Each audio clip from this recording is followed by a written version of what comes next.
So there's a lot of misconceptions and a lot of confusion about what we mean by skills-based hiring. Okay, a lot of people assume it means you need to focus purely on specific hard skills, whether they know certain programming languages, whether they work with certain software packages, whether they have done some specific oriented training course.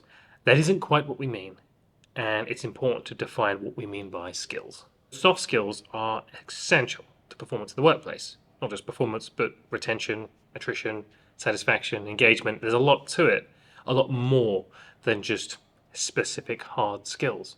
Consequently, you do want to expand the definition. So I would recommend thinking about it in terms of, let's say, hard skills, technical skills, very specific elements of the role that you would pull out from a job analysis. Then soft skills, certain behavioral constructs and temperaments and dispositions which would help one perform in a particular role or predispose one to stay, find certain types of work engaging, fit an organizational culture.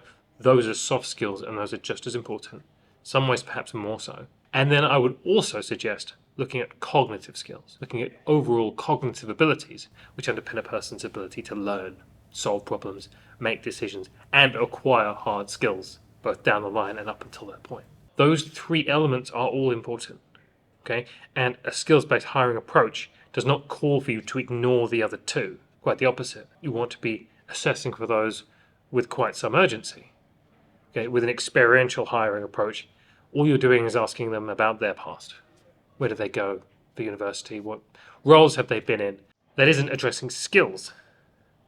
But of course, you don't want to just be looking at hard skills. You want to be looking at the breadth of skills, which means looking at cognitive skills, hard skills, and soft skills. And in doing so, you avoid the criticism that is typically thrown at skills-based hiring.